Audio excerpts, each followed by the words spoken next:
மக்கள் வணக்கம்.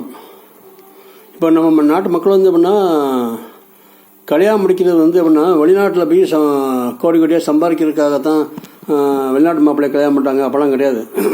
வெளிநாட்டு மாப்பிள்ளை வந்து நல்லா சம்பாதிப்பாங்க, சீக்கிரமாக வீட்டுக்கு வந்துடுவாங்க, வீட்டுக்கு வந்து நம்ம மனைவியோடு இருப்பாங்க சொல்லி தான் கல்யாணம் முடிக்கிறாங்க.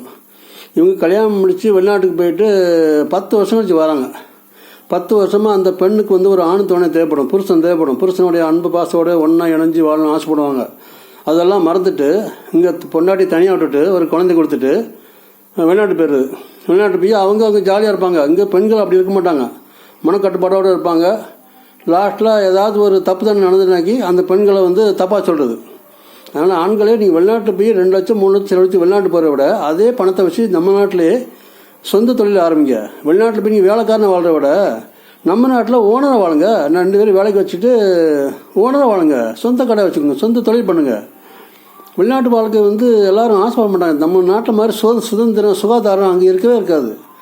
உள்நாட்டு நம்ம நாட்டில் வந்து டெய்லி மனைவி பிள்ளையோட அப்பா அம்மாவோட நண்பர்களோட ஜாலியாக பேசி தொழில் பண்ணிட்டு வாழ்கிறதான் வாழ்க்கை. இங்கே குடும்பத்தை விட்டுட்டு வெளிநாட்டில் போய் பல ஆண்டு காலம் அங்கே இருந்துக்கிட்டு அனாதையாக கடந்து அடுத்தவனுக்கு அடிமையாக வாழ்ந்து அது என்ன வாழ்க்கை அது?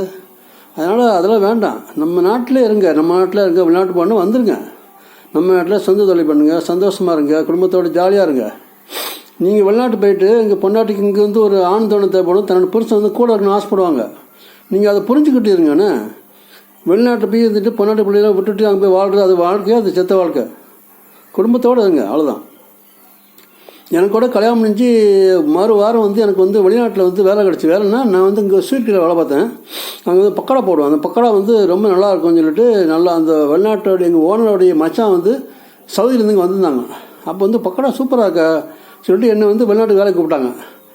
உடனே எங்கள் அப்பாட்ட வந்து கேட்கும்போது எங்கள் அப்பா வந்து வேண்டாம்ப்பா, இப்போ தான் கல்யாணம் முடிஞ்சு வருவான்னு ஆச்சு, அதனால் வேண்டாம். அதனால் அவங்க சொன்ன நல்ல சம்பளம் தான். நல்ல சம்பளம் எங்களுக்கு தேவையில்லைங்க, எங்கள் பையன் எங்கள் கூட இருக்கணும், அவ்வளோதான்.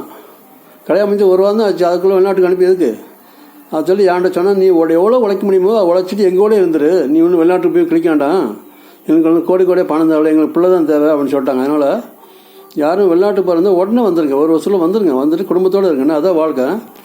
நீங்கள் அங்கே வந்துட்டு இங்கே பொண்டாட்டி சந்தேகப்படுற அந்த மாதிரி வாழ்க்கை வேண்டாம். அது என்ன வாழ்க்கை? செத்த வாழ்க்கை. இங்கே எவ்வளோ உழைக்கணுமோ உழைச்சி குடும்பத்தோட சந்தோஷமாக வாழ்ந்து போயிடணும், அதான் வாழ்க்கை. வாழ்கிற ஒரு வாழ்க்கை இல்லை. கல்யாணம் முடிச்சு எதுக்கு நம்ம யோசிச்சு பாருங்கள், புரியும். சிரிக்காதீங்க, சிந்திங்க, புரியும்.